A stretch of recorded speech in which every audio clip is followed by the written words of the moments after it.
As a lone wolf, there are so many different archetypes of a lone wolf. And I always say that, but I think the more that we research and the more that I speak to people and the more that I really kind of just embody this essence of being a lone wolf, I find that we're all so different. And the lone wolf that I have on the pod today, I feel like he embodies this like quiet, intentional hunter of a like daddy lone wolf. You know, I feel like I feel like this is the daddy of the lone wolves, right? Bucci, thank you so much for coming on the pod today. I love that you did that. Sound bite. Thank you so much.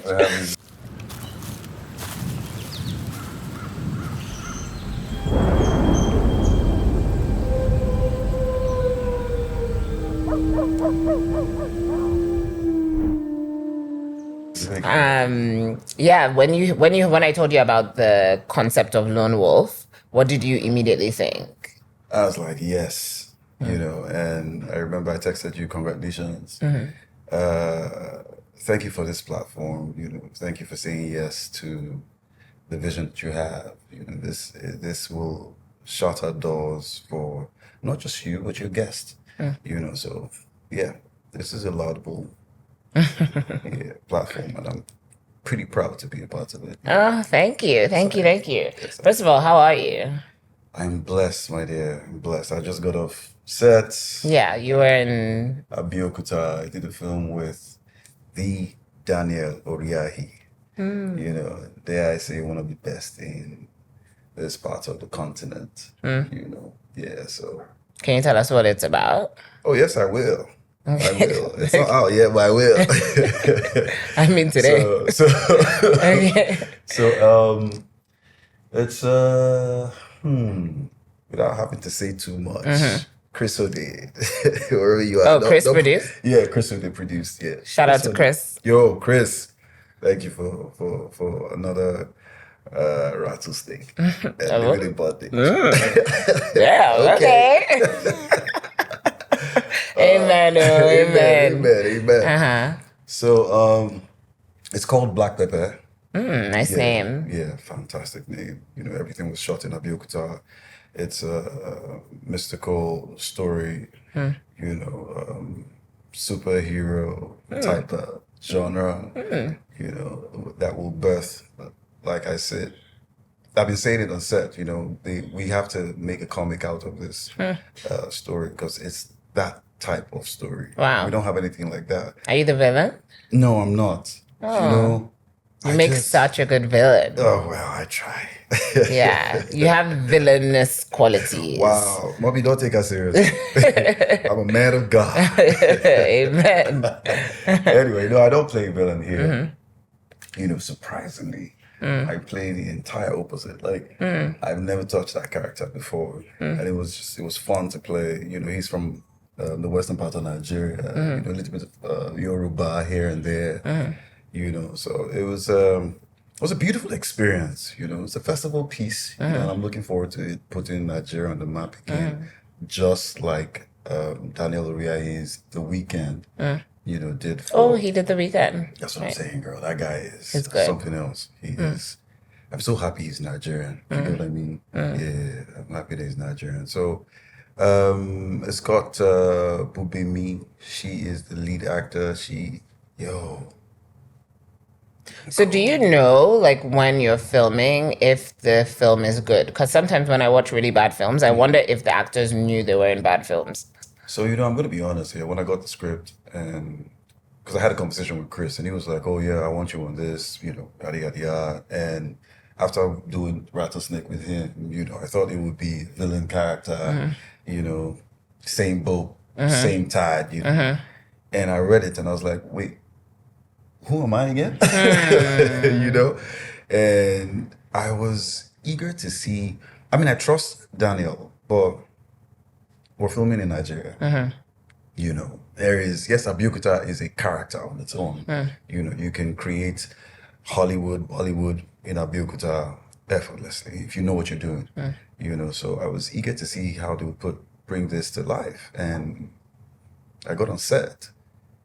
It's a divine project, you know, and first off, you know, God is my manager, so I don't jump into anything that comes around. So God is I intentional. love that. God is my manager. Oh, he is, you know, so he's intentional with projects that come my way. And I'd say I didn't take this for granted, but I wasn't expecting what I got on set.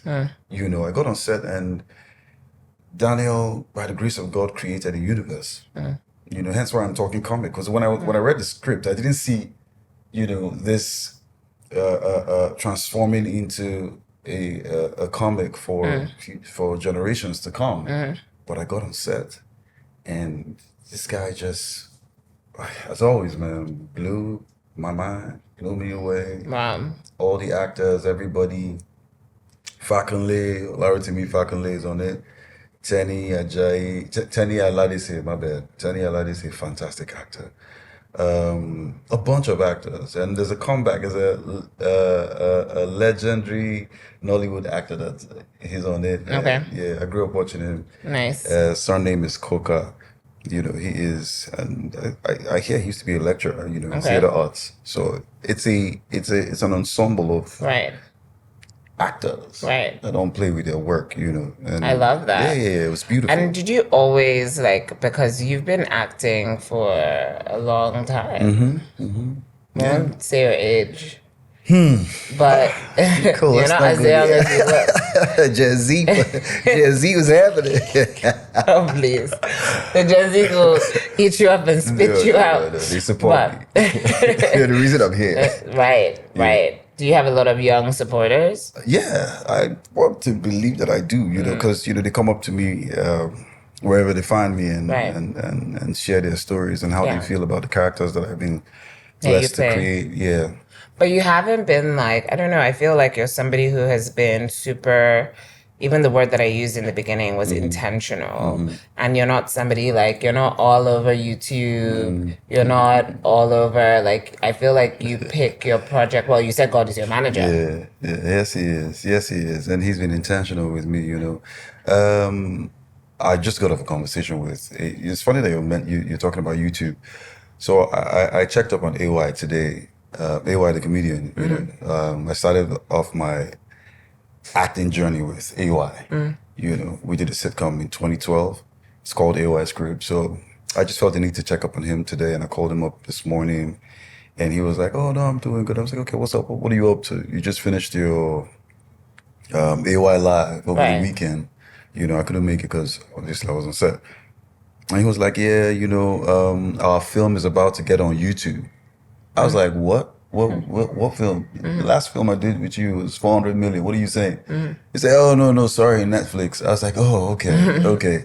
That he said YouTube because he's working, you know, he's doing something with or for YouTube. You know, so he's going to be churning out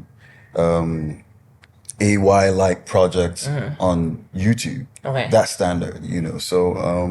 that makes sense. Yes. So I'm pretty excited about what the type of content we have now on YouTube. I'm not saying, you know, I'm not trying to bad talk or, you know, trash anybody, but I'm pretty excited where we are right now. You know, I love what YouTube is doing for my colleagues, you know, people that I respect. Uzo Arukwe, you know. I just watched that.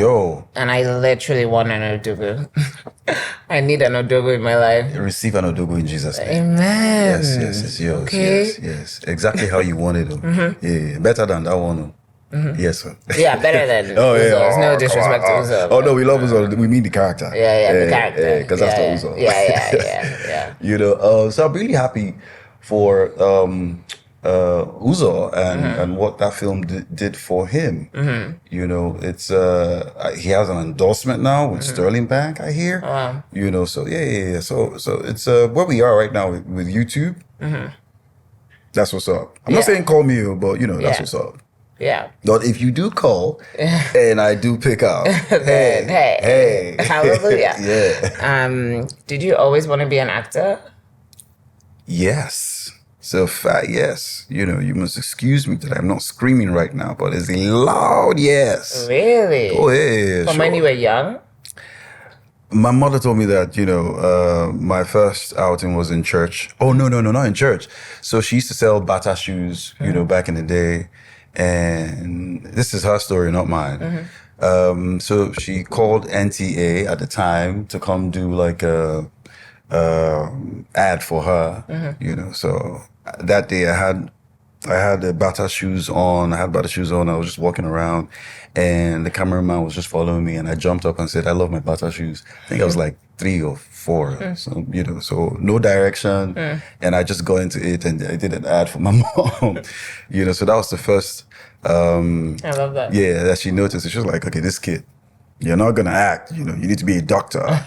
Yes, and I mean, I don't blame her. And the second time the revelation happened for her was in church. I was the only kid in the men's drama group, not youth drama group. And at the time I attended ECWA. It's the Evangelical Church of West Africa. So they're borderline Anglican. Okay. So they don't play. Okay. So when you say men's fellowship, I'm talking men in their 50s. Oh, wow. Yeah. So I was. And how old are you? I was a teenager. Wow. Yeah, I was like 16 or 15. Wow. Yeah, so I was playing an elder. Okay. My mom walked into church and she sees me on the pulpit, on the altar rather, slapping somebody that, would be her uncle. Saying, "Yeah, my friend, stop that." And then the whole church would laugh, and, so she was like, okay, if this young boy is playing alongside elders, then, okay, I'll let him do theater arts. So being on the stage just felt very natural to Yeah. It's always been. I've done this before. Let's not go there. So I'm back again to do it. So No, I want to go there. you want to go there? Yeah. Okay. So you were a lone wolf in another life. Oh yes, of course. I do believe in reincarnation. And, You do? Oh yes, I do. I didn't know that. Oh yes, I do. Oh come on. Maybe you've forgotten. You do though. You know everything, Nicole. I don't know everything. No. I only know what's in this earth and this realm and this universe that we're in today. But okay. Yeah. So I've been here before, and so this isn't my first rodeo. So I'm just grateful to be back in this form, in this place, and being able to play these characters. I'm really grateful, honestly. So it's just been a journey of gratitude for me. Right. Yeah. I think it's so interesting how people find their calling really early, and like it's just natural. It just happens, and you just stay with it.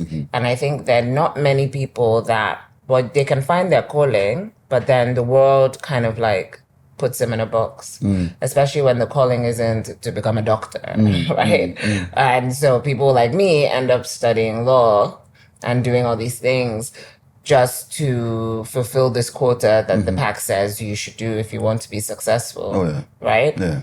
But then at some point you realize I realized that wasn't for me, right? But for you, it feels like you had this calling and there was no question. At all. This was the path that you were going to go down. Have you ever had a 9 to 5? I mean, yes, I did. When I got out of school, I did radio for 4 years. I worked with multi-mesh broadcasting That makes company. sense. The baritone of your voice. I'd say that. Yeah, they did train me a little bit. Yeah, I'm thankful for that. So we started off a radio station in Abuja. It's called Love FM 104.5. So if you're in Abuja, you better I tune can in. see this now. Like, for all the lover girls in the building today, we're going to be playing you something. Don't play something with me, smooth and Don't play sexy. with me. Let me hold on. Let me see if I can get it back. Please. So I used to call myself Fedora. Fedora. Yeah, so Okay. Fedora, the ace of love. That's what, what a cheesy name. Oh, But God. I loved it. So I'd be like, what's happening, Abuja? It's your boy. It's your boy Fedora, the ace of love on 104.5 FM. We're in the Abuja Drive Time radio right now. Do me a favor, relax, sit back, and enjoy the sound from your favorite hottest love radio station. That's hilarious. I love that. Oh, goodness. I love that. They should have cast you in that new film, Radio Voice or something. Yo. Like, well, you're doing part 2. RMD. Baba. I'll let your boy. What's happening? That's hilarious. But, okay, so you did radio. I did radio. For 4 years. I did radio for 4 years. So that was your 9. Yeah, but not really a 9 to 5. I mean, girl, yo, I was clocking listening. in and yeah. Because at the time, because I didn't have. So before you jump on air, you're meant to have some broadcasting certificate of some sort. So I didn't have that. Oh, I didn't know that. You know, you gotta have that. You need to go to like a school of journalism or some thing. I can't remember. You know, so I needed to do my internship. So I was sleeping and working and doing everything in the radio station. You know, so Monday to Sunday I was there. I slumped while working. You know, that was my first time experiencing high blood pressure, what do they call it? You know, wow. Yeah, it was crazy. Oh, you literally slumped. I slumped. I was trying to cast the news. You know, and when you're casting the news, you say your real name. You don't go there and say Fedora. Just like, this is Bucci Franklin. Yeah. It's 4 p.m. Da-da-da-da. President Goodluck Jonathan. I just did this. Cut the mic. Oh my gosh. Yeah, because I was working Monday to Sunday. Wow. You know, and I needed to get my pay. And I'm sure like the pay wasn't great. Girl, it wasn't great. I mean, shout out to Multimesh for putting me through. You know, putting me on. But still, yeah. Come on, guys. Pay your interest right now. You know, so after that, of course, my salary went up. You know, they served me my employment letter, and I had the opportunity to get my own show. 4 to 7, then I did 10 to 12, you know, 10 to 12 was me basically just talking about love, single guy talking about love, you know, so yeah. That's a great concept. Yeah. It was fun. Okay, so how did you then move to Lagos from Abuja? So Abuja was chilled, right? Abuja was too chilled for me. And just to piggyback off what you said about, you know, this being my calling, and it was time for me to move. You know, it was time. Oh, yes. It was time for me to move. I didn't know how, where, because my plan, my vision at the time was to leave Nigeria. You wanted to Japa? My dear, Nollywood wasn't doing it for me, man. I didn't understand what we were doing here. Of course, I was ignorant. You know, I didn't understand what we were doing here. I just wanted to go out. I needed to throw scripts at Dustin Hoffman. I just needed to understand what Anthony Hopkins was saying because, you know, he needs to speak up because I need to hear him. Girl, I was on that wavelength, you know. Yeah, my best friend at the time, Sarah Inya Lawal, she was like... She's not your best friend anymore? No, she's like a sister to me. You know? Okay. Yeah, I don't say best friend now. I'm my sister. You know, she was like, bro, there's a reality TV show for actors. It's called The Spirited Actor. You know, you want to go to Hollywood? This is it. I was like, say less. Pack my bags. I think I had like 2,000 or 3,000 at the time. I was dating some sweet girl in Abuja. She's married now. What's up, Michelle? What's up? You know. The level of shout outs on this. My dear. Episode. Let's shout out people though. You know, so I packed my bags. I left Abuja. Landed in the city. I had like 1,400 and something there with me, not in my account. You know, this was before before Instagram became a thing, man. You know, so from the airport, I spoke to this guy. I was like, Baba, I beg, this is all I've got. Because for me, life is a movie, man. So I was like, this is all I've got. I thought I was talking to a human being. This guy's like, where you they go? This place foul. Like, I was going to, so you know, Lagos Airport to, man, I can't remember the name of this junction, but it's meant to be like a 10 minutes drive. Okay. This guy took all my money for a 10 minutes drive, or less than 10 minutes, right? I get there and I'm looking at him like, don't worry, you're not my problem. I'm here to take this thing, you know, and I get in, I look at everybody, I just look at the crowd. I feel sorry for everybody here because This is at the audition? yeah, the audition. Okay. I'm like, no, this is not happening, man. You guys are taking my time. I look at the guy. I say, what's up? What am I doing? Do you have your passport? No. Come right in. I go upstairs, do my thing. You're meant to come with your monologue, or because they sent out monologues. I was like, I went through the monologue. Monologue was tough, but at the time, Bucci was stubborn. I'm like, no, I'm not doing this, man. This is easy. And I go in there. I can never forget that. That's my best monologue till today. So I go in there, and I think I was fighting with my girl at the time because she didn't want me to go. I was like, girl, I need to go and preach the gospel, which is the gift that God has given to me, you know. And I get in there, and I can't remember what the monologue was word for word, but I'm just going to give you like a log line of it. So this guy finds out while he's in jail that his best friend has been sleeping with his wife. Okay. So there are 4 judges, right, watching me create a cell, right? So I made sure that they could feel the walls of the cell, not just the cage, right? Not the barricade. They feel the walls, feel them closing in on me, you know? And they can feel my pain, the anger, the betrayal. And at the time, like I said, I hadn't done anything, you know? I was just angry, and I wanted to leave. What am I doing here? You know, I was ignorant at the time because I didn't know God had better plans for me. So I did that. There and then, they said, you're going to Hollywood. I was like, I know. So the show was going to be set here, but they were taking... Yes, so we're going to take 5 Nigerians straight to LA. Oh, wow. Yes, and it did happen. Oh, wow. But you were not part of that. I wasn't part of it. Why? I didn't get my visa. It wasn't time for me to go. Wow. Yeah, it wasn't time for me to go. That's why I said God had better plans, you know? Oh, wow. Yeah. So what was that? Because to go from like getting something that you've chased. Oh, my sister. You've been in the wilderness. Oh, my God. You've then left the pack. Oh, my goodness. You've gone outside. Oh. You've found this opportunity that looks like gold. They've told you it's yours. Oh, my God. And then you have this rejection. It was my first time in the American embassy here. And I was beside one of the contestants that got picked, Aisha, I can't remember her surname. So she got her visa in front of me. I was just telling the guy, whatever they call them. It's like, this girl is going for the same thing. So why are you telling me no? I'm supposed to be, I'm a part of this thing. Like, see the guys sitting behind me, we're all going for the same thing. I haven't slept. Why are you telling me no? On behalf of the United States of America, I'm so sorry, you are not eligible to, bye-bye. Who are you talking to? Wow. Listen, I That's left. crazy. Oh my God, I That's cried. crazy.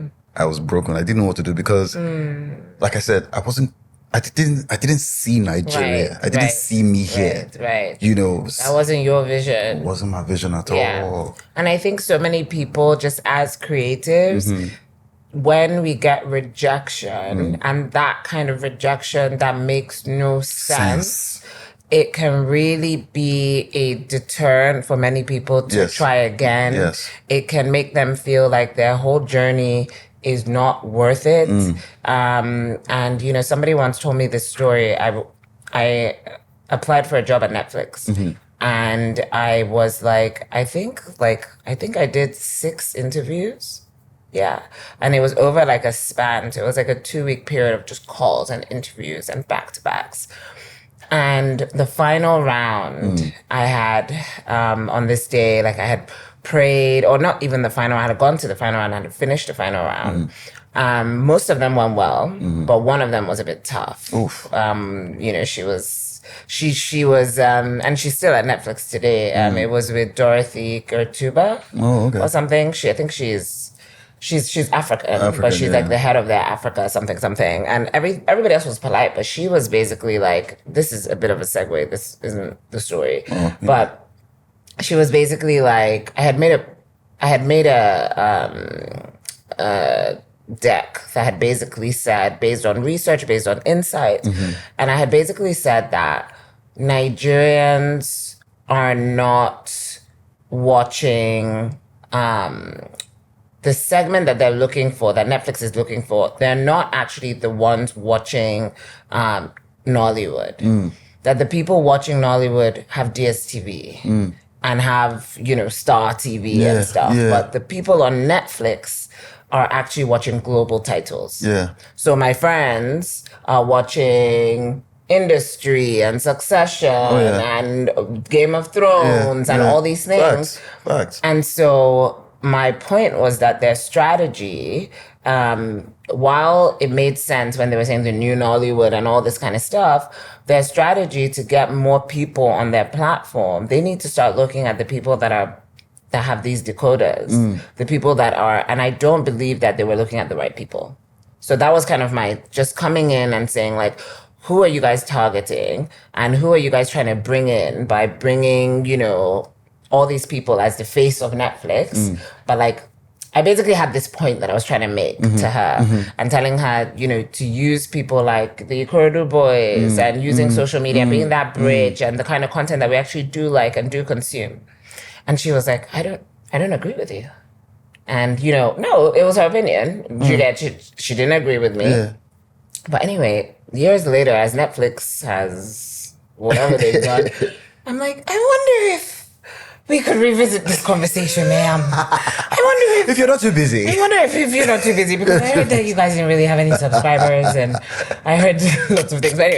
But anyway, that's not the point. The point was the day of me finding out whether I was going to get this job, right? I had so much faith through the whole process, right? I had so much faith. I was praying. I was listening to God. I was, I even did this video before the call with the recruiter of me saying like, oh, I'm about to find out if I got my job in Netflix. Yeah. Like I was living in Dubai at the time, but I'd even looked up bicycle prices. I was thinking of me riding bicycles in Amsterdam. Like I had literally like visioned my whole new life. I was there.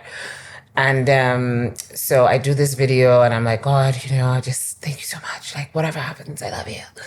And then on the call, the recruiter tells me, it was between you and somebody else. And, we ended up hiring this guy because he has more management experience. And we just feel like you were a good culture check. But in terms of like managing teams, we just felt like we'll go with someone else.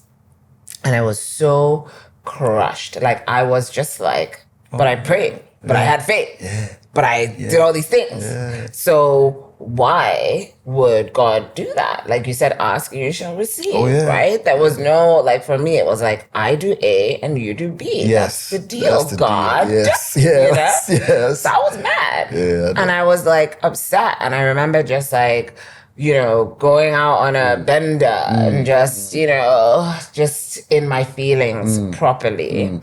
And a friend of mine who I'm not even that close to calls me and she's like, how are you? Whatever. I was like, I'm okay, And she was like, no, really, how are you? Like, something in my spirit just tells me like, So I was like, girl, like I have this big rejection, like I Netflix, blah, blah, blah, blah. And then she tells me this story about David. And how David, I like this. and how David was doing what David does, and he was wilding. Yeah. And basically how God told him that his son was going to die, right? And so David immediately stops doing all the bad things, and he's fasting, and he's praying, and he's begging God to save his son because his son was sick. And for 7 days, David was just begging, praying, fasting, and asking God to heal his son. And one of the servants comes into the room on the 7th day, and David says, is the boy dead? And the servant said, yes. Yeah, he died. And then David went into another room, and he washed his face, and he changed his clothes, and he went down, and he asked for something to eat. On to the next. And the servant said, but David, no. but king. No. Just now, just this whole time, you refused to eat. Moving on. You refused to sleep. Moving on. And now the boy is dead. You asked for food. Moving on. And David said, because God has done what he has done. That's it. And so I must continue. I'm paraphrasing. I'm not exactly sure what David said. I'm with you. I know the gospel. And that transformed my thinking when it came to rejection, when it came to my place in the world, when it came to my desires. It's like you have desires as a human being, but God is God. So if you get a rejection, that means that was not for you. And you have to be humble enough to be like, there's something more. So even if it stings, God is good. Yes. So, that's it. I was gonna say God was being intentional with you, but you just summarized the entire thing for me, with that gospel about David. It's amazing that I wouldn't blame us as human beings. We forget that whatever it is that we're going through, there's an example in the Bible, for you to pick from. Whether it has to do with rejection or, whatever form of grief it is. Yeah. You're not the first. You're not going to be the last. Yeah. So flip a page in the Bible and you will get the message. I'm thankful for your friend and also grateful to God that you were in a position to receive the message. Because that too is not important. Every time. And it's also the messenger, right? And also I feel like if we were closer, I might not have received it. Thank you very much. But this is not a stranger, but an acquaintance of sorts. Telling me this deep thing on this day when I needed it the most. Yeah. Okay, Baba God, too much. So you have this rejection, right? Yeah. And then how does that pivot you into acting here? How did that knock your confidence? How did you bring it back up? Wow. Well, I was going to say fast forward to, hi, Nicole. I'm here now because my plan was to come to Lagos and leave, and that didn't happen. And I never left, I, 3 days later, 3 or 2 days later, I get a call from, my best friend at the time. She's like, I know you're sulking. I was really, I was in a bad place. I'm not going to lie. I was in a very, very bad place. I didn't know what else to do because I didn't have money, and I mean Lagos, this big city. Because I didn't see Lagos while I was here. Because it's the embassy, my sister's house, embassy, my sister's house. I wasn't doing anything else, I wasn't here to fraternize or make friends. No, that's not it. So after the rejection, I removed my glasses. I was like, okay. They got beaches in this mob. Okay. They got girls too. Okay. All right. So she was like, AY is doing something. I said, who's AY? She said, the comedian. I said, oh God, he's a comedian. I'm an actor. Ego kicked it again. This time it was bad. Nicole, it was bad. She says, okay, I'm going to send you money. Go for this thing. Shout out to Sarah in LOL. Love you, girl. She sends me money. As always, I get the taxi because then we didn't have Bolt or all these guys around. So get this yellow taxi. I tell the guy this is where I'm going to. Charges me, the money's too much. It means I can't come back. So I'm on my dear. I get there.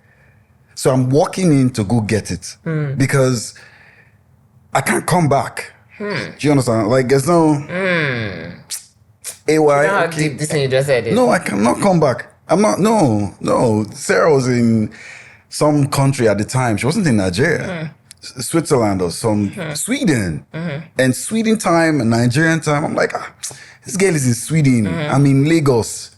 So when she's up, I'm sleeping. So if she's up and no worry. For you, I'll do this. So let me just go, AY, you want to shoot the film? I didn't know anything about the guy. I didn't know AY was a theater god, So this comedy, it's a gift, it's talent, but he studied theater arts. So I get there, I just walk in. I see a friend of mine. His name is Sami Edehi. He's an actor too. Oh, and Sami. he's still your friend. Yeah, for life. Good guy. So I see him talking to a bunch of people. You know, he wasn't married at the time, but he had a girlfriend. So he was just in the midst of beautiful girls, and he was just happy. Like, this nigga happy? Because both of us were supposed to go to the States together. Okay. So he got denied too. Okay. You know, so I'm like, dude, how dare you fraternize with these people? And I just walked past. He was like, how far? Just walk past. I walked past AY. So where's the audition, please? He said upstairs. So I went upstairs. AY was downstairs talking to like 200-300 people and just making them laugh. I'm like, that's not why I'm here. I haven't had breakfast, bro. Went upstairs, said, this is the Baba, you came late too. You came late. I just smiled. So his manager and best friend at the time saw me, pointed at me and told me to come inside. So that's how I came into the room. I was like, big mistake. You guys let me here. It's like, okay, okay, do something for us. I just started laughing. I said, I should what? I should do something. I said, okay. I said, am I doing it by myself? I said, yeah, just do something now. So my dad, I did something. They're like, sorry, you wait. Help us call bros. Go call AY downstairs. So they go to call AY. And they found the person they've been looking for. What's my business? I don't have transport. So you guys, we must start shooting this thing from today. My dear, who's doing that nonsense with you? Is it all this rubbish you're doing here? Come. Oh, you're welcome. Say your name to the camera. Who's doing that nonsense with you? Do you know where I'm coming from? Damn. AY comes upstairs. Thankfully, my friend that's been there since 7 a.m. He walks in too, just right behind AY. So they pair us together. And I'm like, oh shit, I love my boy, but I don't really get transport to go back, bro. You know, and I respect Sammy a lot. Like, that's the, you know, I love that nigga. But I don't get transport to go house. So, Sammy, you ready? He's like, yeah, I'm ready. And he's really good. You know, so we do our thing. And AY's like, why you come now? Because I showed up late. I didn't want to go. I didn't know anything about AY. 2 days later, how I left, Sammy was kind. So Sammy made sure I was all right, you know. So we went home, went to his together. And some days later, I'm on AY's crib, myself, AY, Alex Akubo, Osh Baby, Vanita Akpofuri. Yeah, that was my first Nigerian production. Oh, wow. You know, and it was a sitcom, and it was really big. Wow, what was it called? AY's Crib. Oh, it's called AY's Crib. Yeah. I thought you went to AY's Crib. No. It was called AY's Crib. Oh, wow. It was big at the time. What year was this? 2012, 2013. Wow. Yeah, I had dreadlocks then, you know. Wow. Yeah, so I was like, man. Wow. Yeah. And so that was the beginning. Yeah, that was the beginning. Wow. That's when I said, you know what? Okay, I'll give this a try. You know, I mean, there's no place else to go to. Right. You know, so we stayed in Lagos. And, you know, so now I'm in this podcast with a very beautiful human being, very talented sister of mine, Nicole crazy. Asinugo. That segue was, I was like, wait, what? So yeah, so that's how it started for me, you know, from being denied my visa to, you know, getting a visa right now. Wow. I love that. And you know what? I was just talking to somebody about how creativity is our passport. Oh yeah. And how the lone wolves, I was saying how the lone wolves, the Nigerian lone wolves, they are the ones who are borderless. Those are the ones who do not need visas because our creativity transcends. Yes, it does. They are the ones, the only ones, this might be a controversial thing to say, but I believe that the creatives in Nigeria are the only ones that are not under the hands of the preset systems of colonialism. Say it loud. Oof. You need a bell in this. the creatives in Nigeria are the only ones not under the hands and the chains of the preset systems of colonialism that is designed to keep us in a particular box and space and time. So when you have... we're going to have to... I need what she just said. I need editor, DP, you guys should make sure. I need this... all that she said right now, I need them in fonts on the screen. It's a message. It's a message. And I resonate with that. And when I see people like Fumbi or Wale and, you know, Nigeria's first selection at Cannes. Yes. And I see these people that anybody would have said, like when Wale was calling himself a rapper, like his aunties, there were people that were laughing at him. There were people that were, and now everybody wants to be associated. About Wale, pick your call. I'm trying to call Wale checking for that. Straight up. And it's this sense that, like, if we did not pursue these journeys and charter our own path away from these precept paths, there would be no way that you would know our names globally. There would be no way. Thank you, Jesus. Right? And so people back in the day looked at creatives like they were crazy, but now they're looking at us like we're, you know, the golden children. Yes, we are the ambassadors. Because we are. That's what we are. Because we Facts, are. Facts. And I watched the... Sorry to cut you off. I watched... I saw... So Berta, I respect Berta Boy, you know. I love him so much. Not just because he's a Port Harcourt boy, because, you know, Port Harcourt boys, we know they carry last, you know. So he did a song in Creole. Okay. And the Haitians, they speak French, right? After that song, I see on my timeline that he does an interview in France. And the host is speaking French. Babe, full-blown Francais. Y a pas de anglais. And Bernard is there. I know he don't speak French. I can bet all that I got that Bernard cannot hold a sweet 1-hour conversation in French. Doesn't mean he's not talented. But just so that I don't want you to miss it.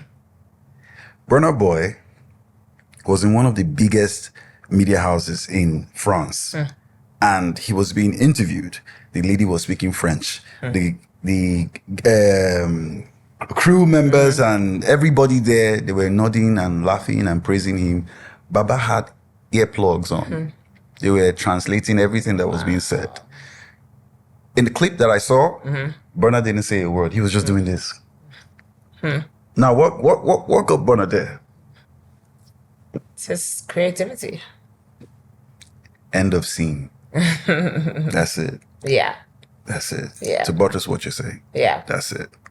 And I think it's really hard because a lot of the story, or a lot of the times, what we're seeing is the nominations and the awards and the nice clothes and the shoots and stuff like that. But like, there's such a long story of, you know, service and a long story of sacrifice and slumming it and, you know, just not being in the place where you want to be, right?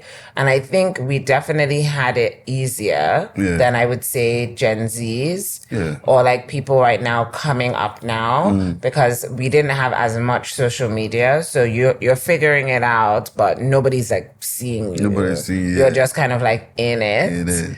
Whereas like now that we have all this social media, you're seeing a lot of people that have seemingly figured it out. It's crazy. So it can magnify what you don't have.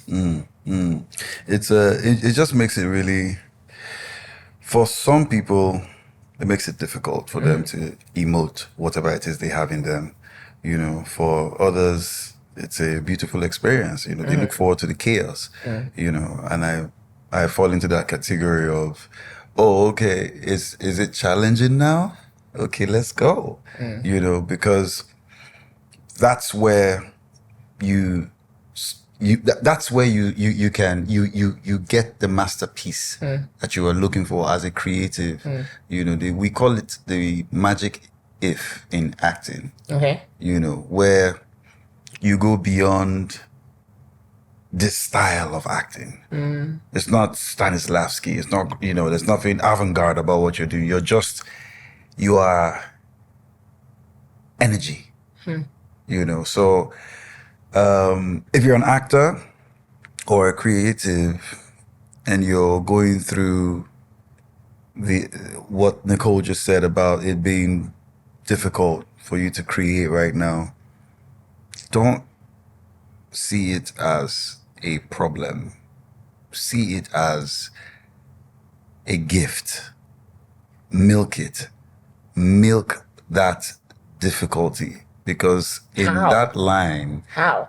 So it's you... First off, you don't give up. So you keep at it.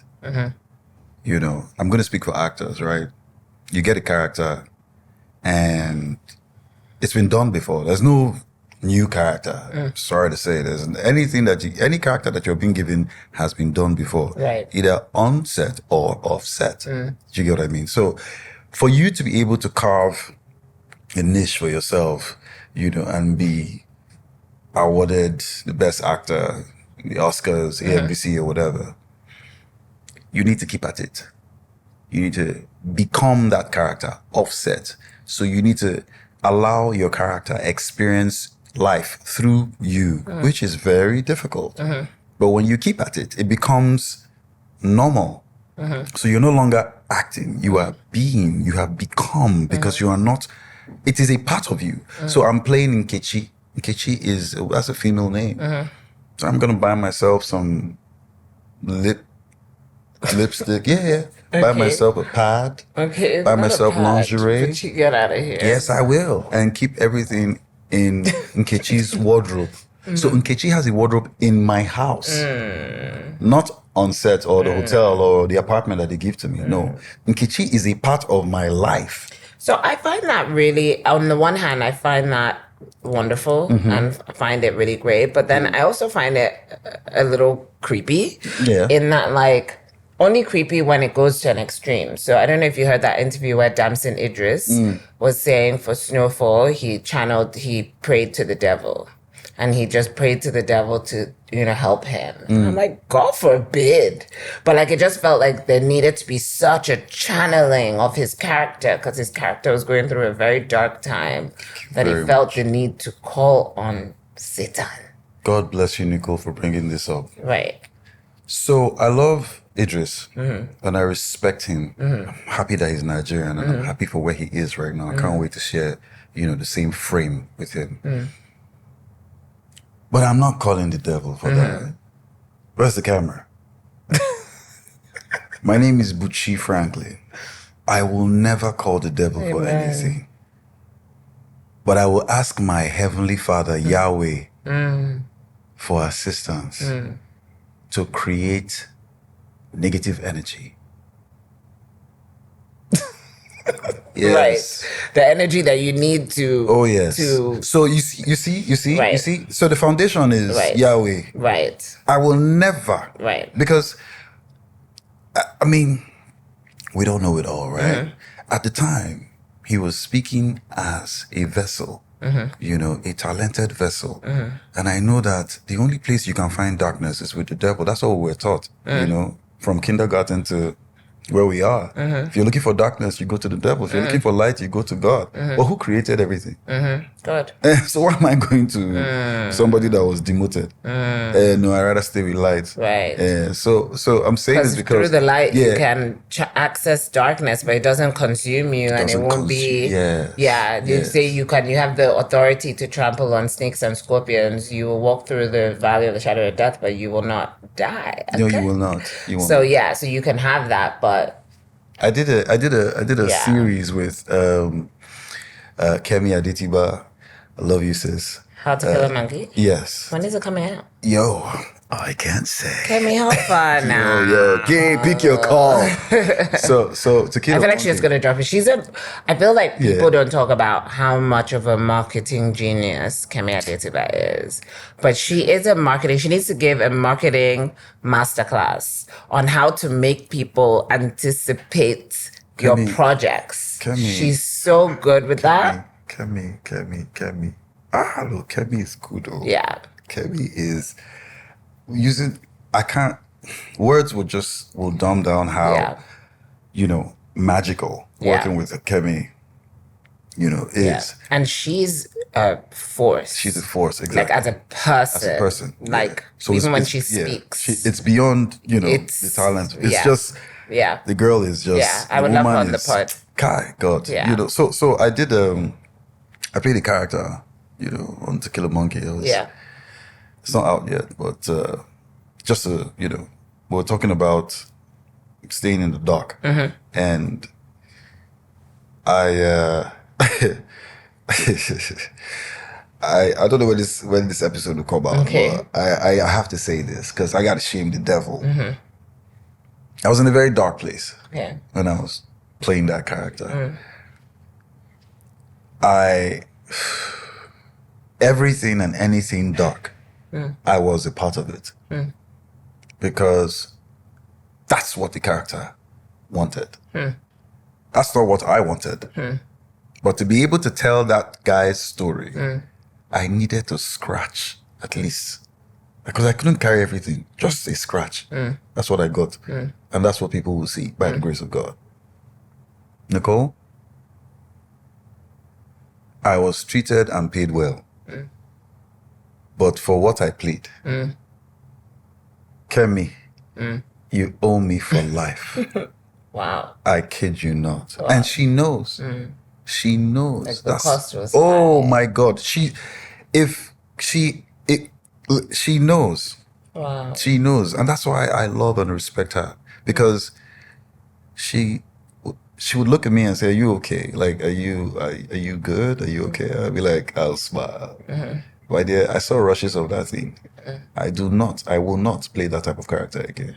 If Hollywood comes knocking, because we have mouths to feed and responsibilities, maybe we'll say yes. But God knows my heart. I'd rather be producing such a project than playing that character. Right. Because no amount of money in this world, no amount of gold will be enough to cleanse your soul, spirit, and body from letting...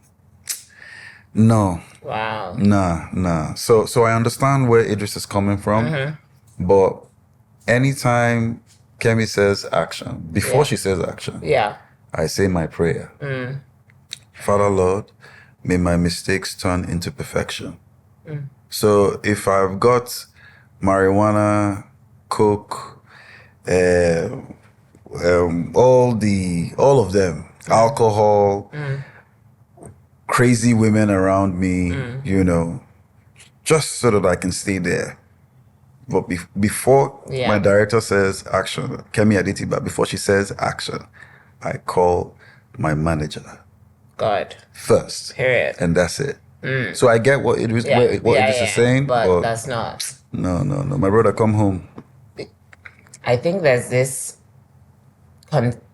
preconceived notion or this idea or this false narrative that you have to tap into, negativity or tap into excesses, let me say, to be a really good creative. So writers have to be sad and drink whiskey, and you have to smoke weed. You have to do all these things. Rockstars have to do drugs and all this kind of stuff, like to be as creative. And while I understand it in the sense of opening your mind and your imagination and things like that, I think it's false because ultimately, like, the ultimate creator is God. Yeah. And God gives creativity. Yes, That's how he created us in his image. And I think that image is creativity. Yes, it does. That image is to create. So this idea that you have to go into the deepest, darkest part of yourself to bring out, your best creative self, I think is very, very false. Obviously different when you're playing like a particular kind of character. You need to channel something that's different. Yeah. But just in general, right? And I know that you're somebody who has like been, I would say, like completely clear and just in terms of like, you don't drink, I don't. you don't smoke. Yeah, I don't. And how did you get to that place? Because I think like you're even better. Yes, by the grace of God. Right? Yes, yes, I am. Yes, I am. Yeah. Yes, I am. First, I got to say thank God. Thank you, Yahweh, for saying yes to me always. You know, He's a merciful God.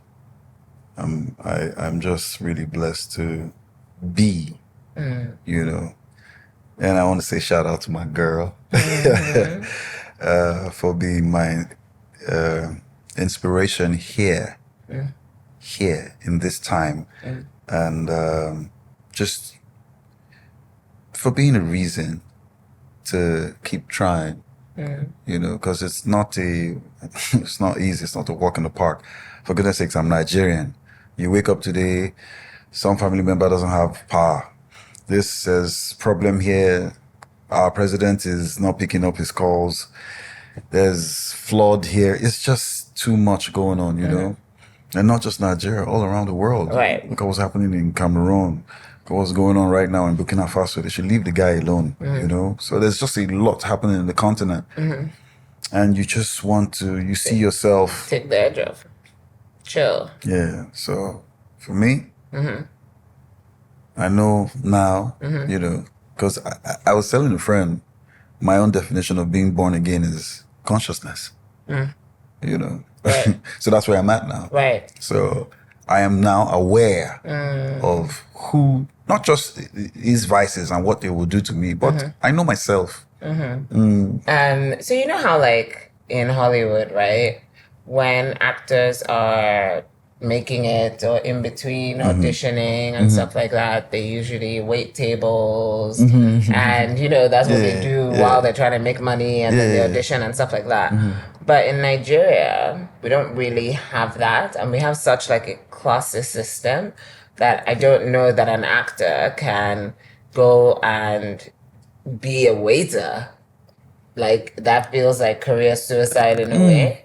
Or I don't even know if that waiters make enough money that it will make sense for an actor to go and do that. But how have you navigated not having funds, but having to show up on this creative journey, like constantly? Wow. Man. Nicole. Oh my goodness. So yeah, she's asking the questions, but the answer is for you. You that care to listen. So,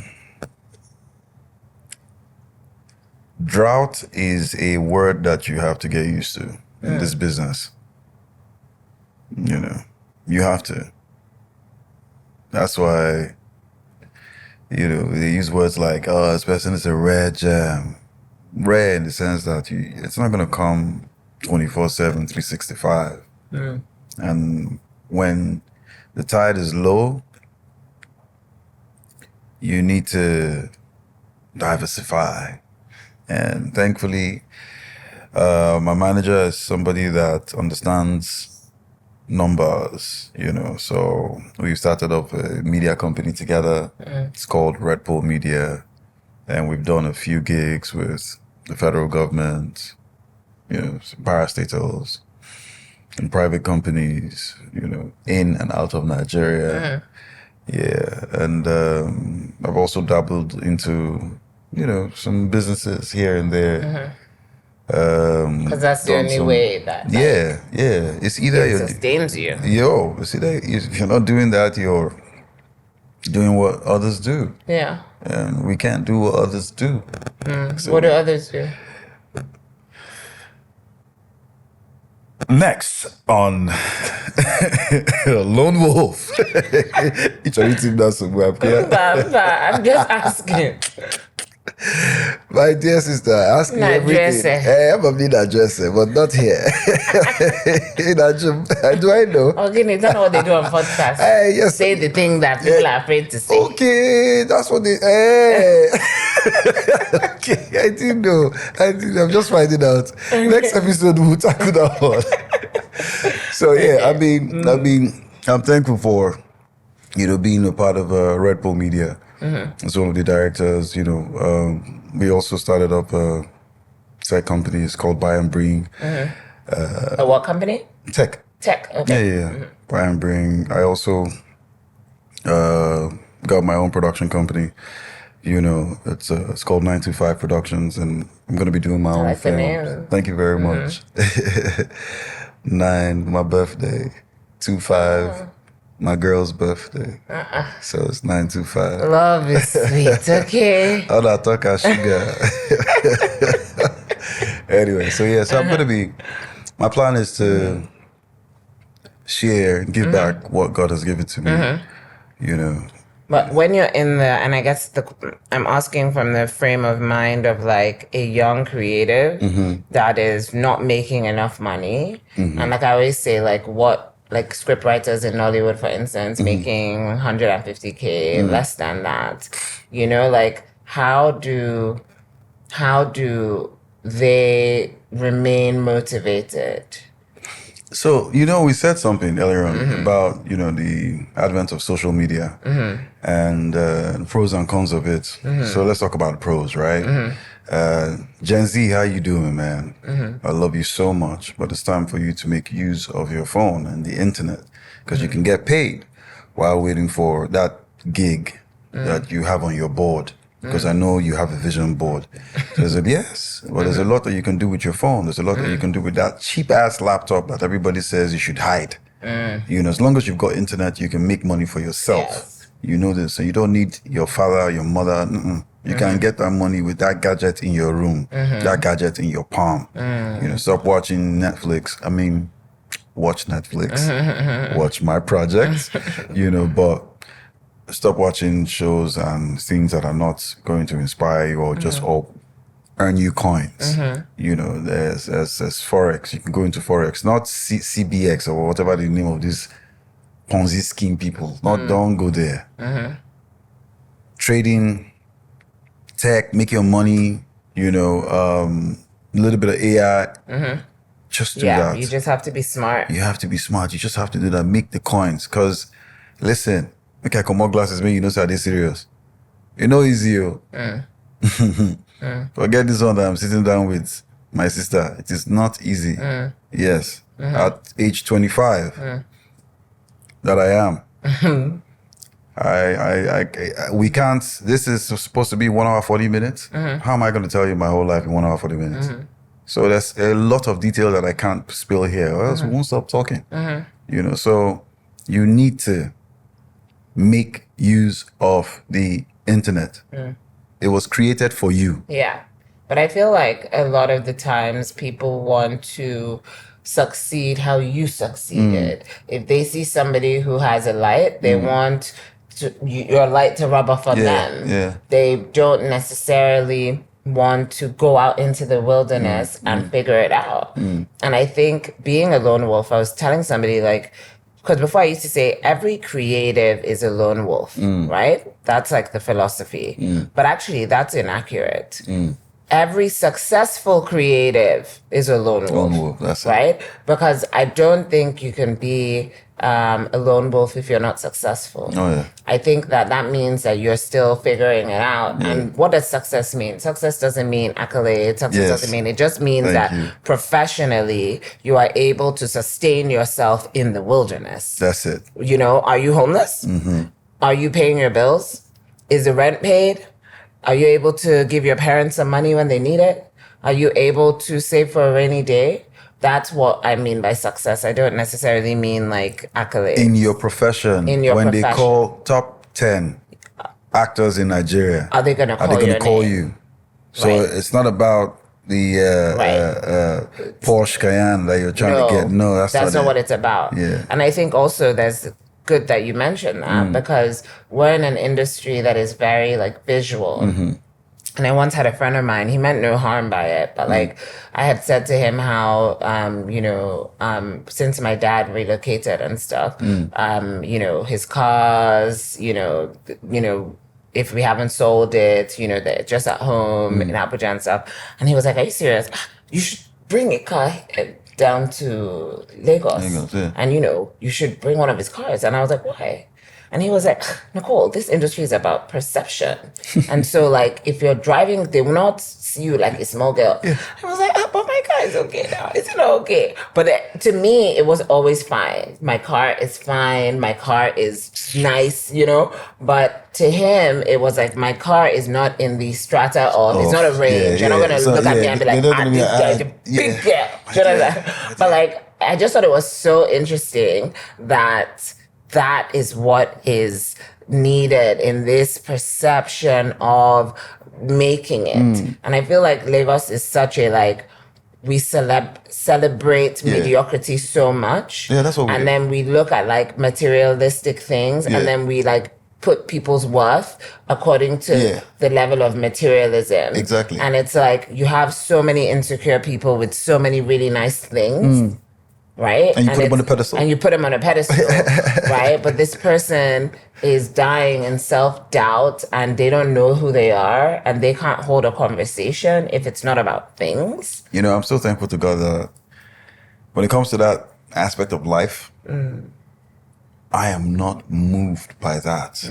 I have uncountable destinies that are latched onto mine to be bothered about what make, what year, who said who, who's wearing what. They no concern me. My dear, I am a disciple.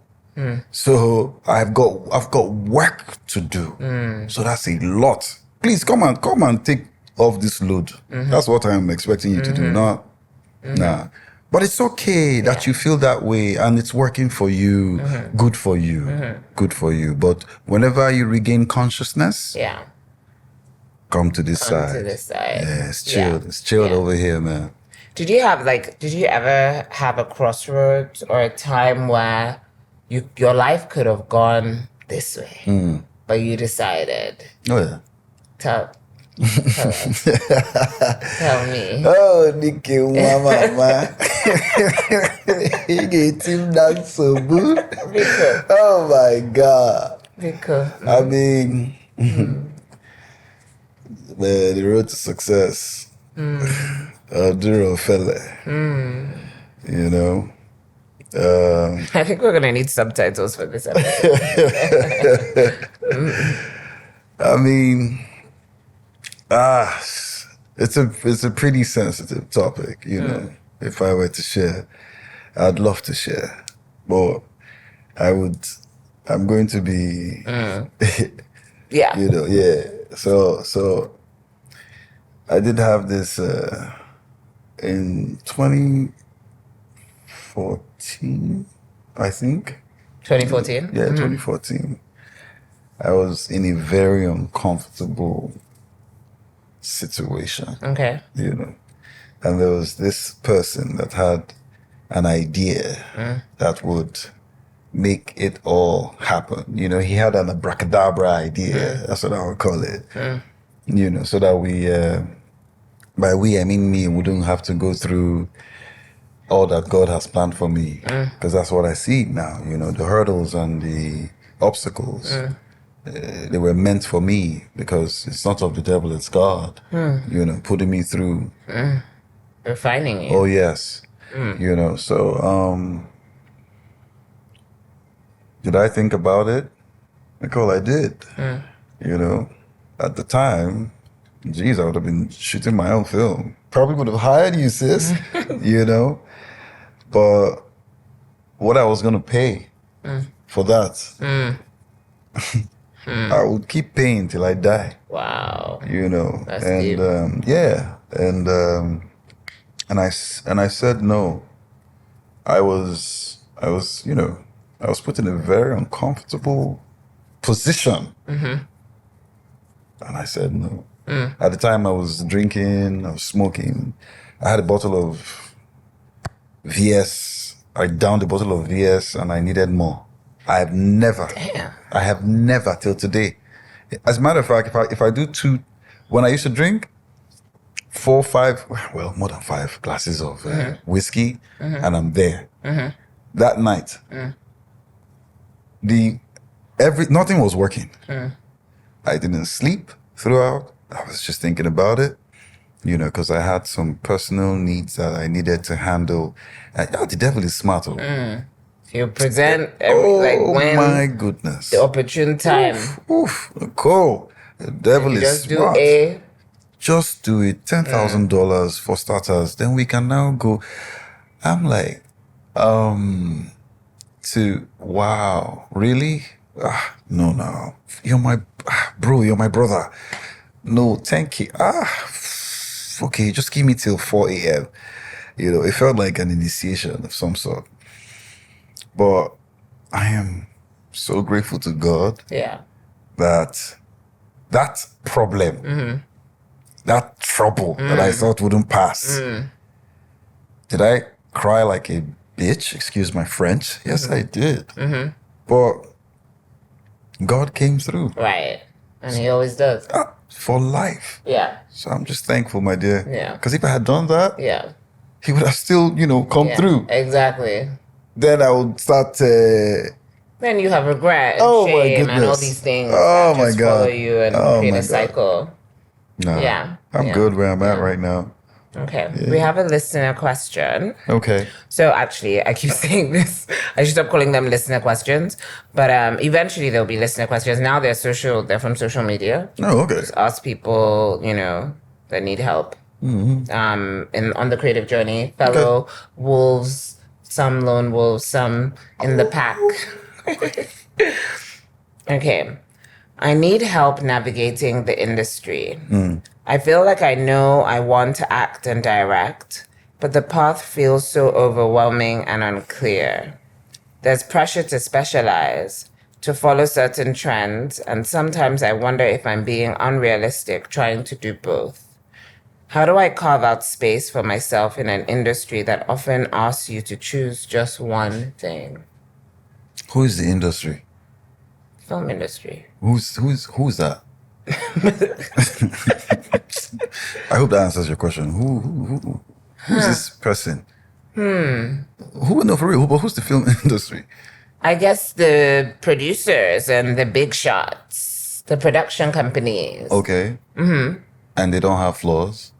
They have flaws. Okay.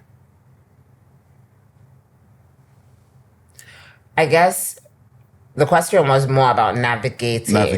Right? So because this industry. Yeah. So this person. Because I don't know where the industry is. I don't know if they have an address. I don't know that. Thank you very much. But I guess this person is talking just as a whole. They're seeing all these productions. They're seeing all these things. They're seeing this industry. But they don't even know how to start or where to begin. When I was in my... I'm about to say my age. The devil is a liar. When I started, I didn't see myself. I never did. Not a dream or anything. I never did see myself wanting to direct. I had millions of characters running through my head, and I couldn't wait to, just let them out. But time and experience, I've gotten to a point in my life where I know that I have to start telling stories myself because of the experience that I've garnered for myself. It is time for me, right? And I'm saying to you that the industry will say what it needs to say, would put laws and all whatnot. You started off. Don't stop.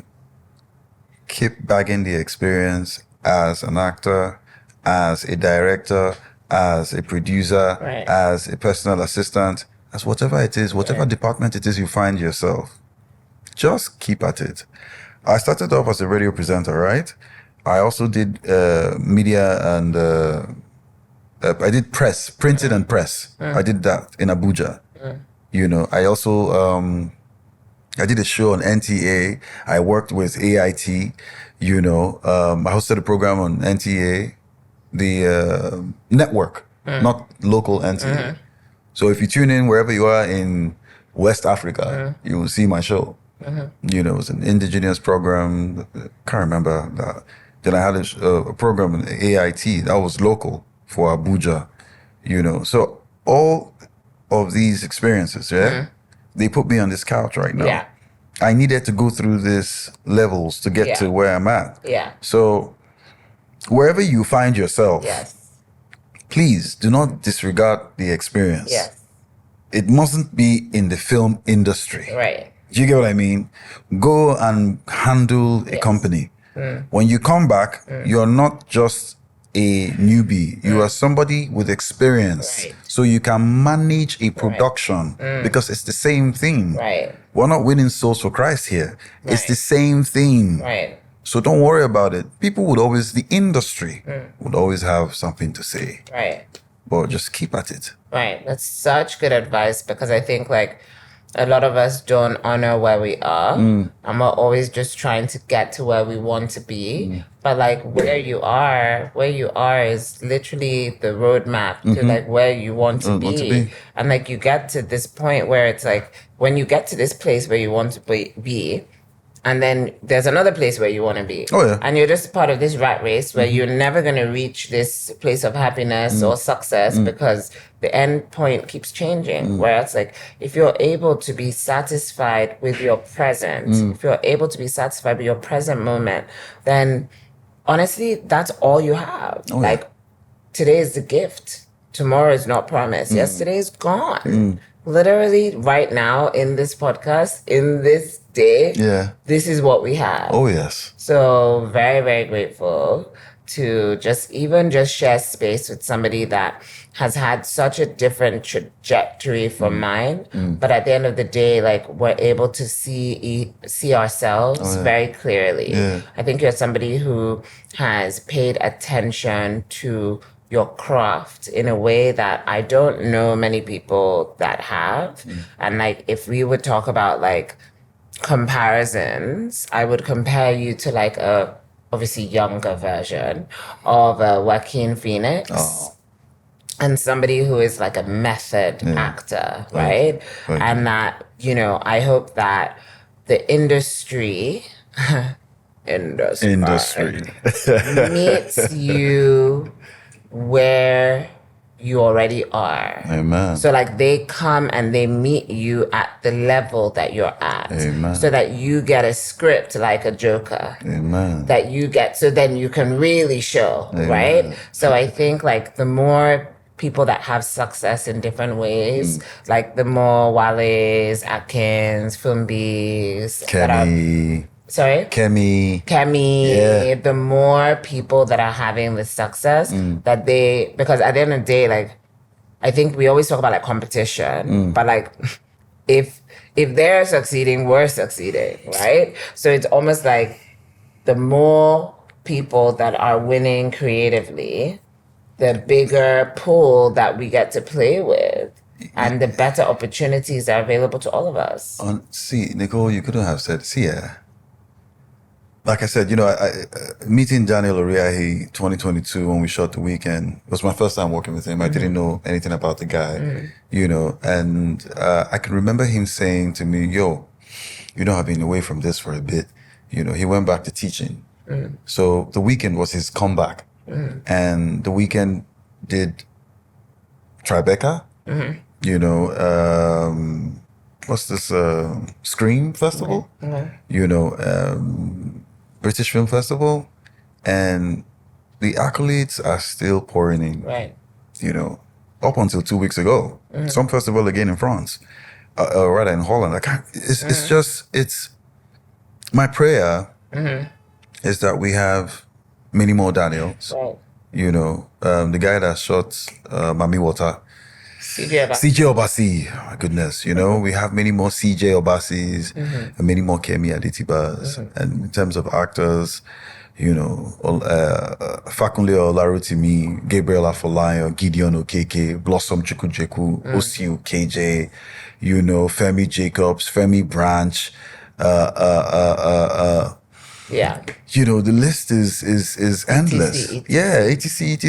You know, Shewa Ajayi, Kunle Remi, you know, these are girl. Yeah.